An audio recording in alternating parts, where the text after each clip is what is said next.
Международният музикален фестивал Варненско лято 97 отбеляза още един от върховете си. Голяма оперна гала вечер завърши цикъл юбилейни спектакли, отбелязващи 50 годишнината на Варненската опера.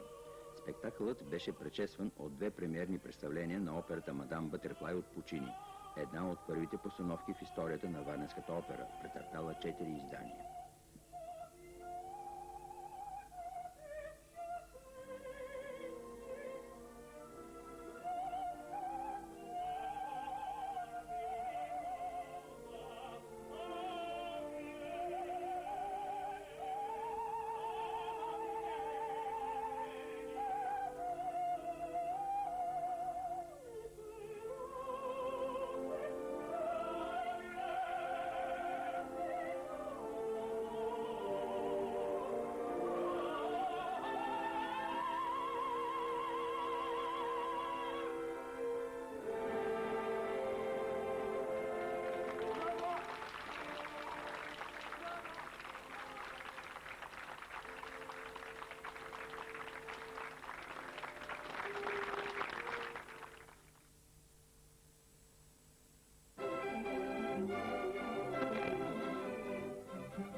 Юбилейният гала спектакъл се състоява в Летния театър във Варна и увенча труда на художествени ръководители, изпълнители и организатори с един вълнуващ празник на оперната музика, събитие в тазгодишната програма на фестивала.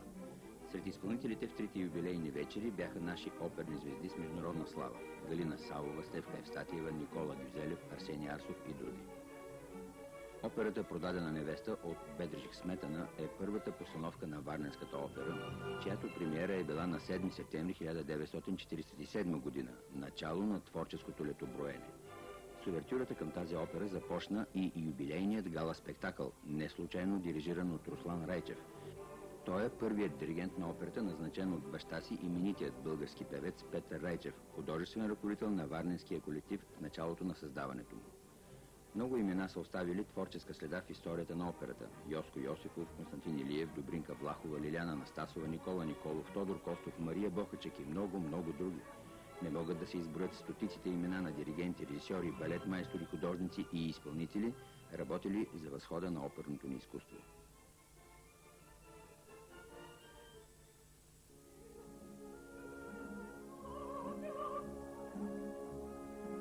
Първо действие на операта "Отело" от Джузепе Верди, включено в гала вечерта, особено се открои изпълнението на Стефка Евстатиева, която след 2-годишно отсъствие отново пее в България. Стефка Евстатиева е певческа знаменитост, разнасяща славата на България по световните оперни сцени. Първият й дебют в чужбина е бил с колектива на Варненската опера. Една от любимите й роли, както самата тя признава, е тази на Дездемона. В ролята на Отело и партнира младият талантлив тенор Костадин Андреев. Тази част от спектакъла дирижира Христо Игнатов, директор на Варненската опера.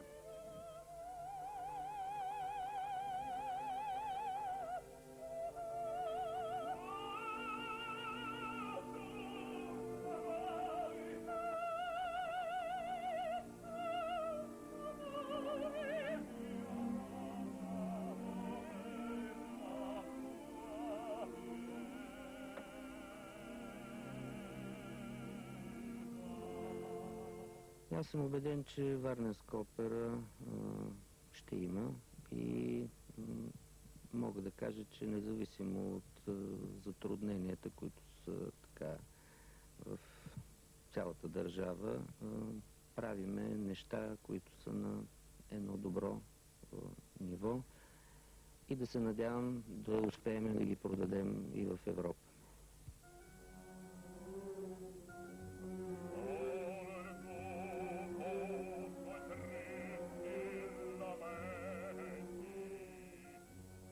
Пета картина на операта "Набуко", също от Верди, в ролята на Закария пя именитият български бас Никола Гюзелев. Първите стъпки в певческата си кариера Гюзелев е направил във Варненската опера под диригентството на Константин Илиев.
Това е един вълнуващ празник, защото това не са само 50 години от Варненската опера, това са и 50 години от моя старт, всъщност като диригент в родината ми.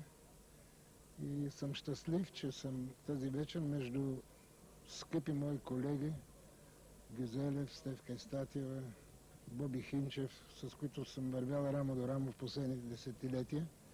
Видях и много от ветераните, с които едно време с голям ентусиазъм, с много любов, с много преданост основахме този оперен театър, който върви по един правилен, професионален път, развиват се.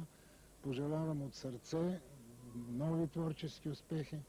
Факта, че тази вечер летният театър е препълнен, това значи, че варненци ценят и обичат тази опера.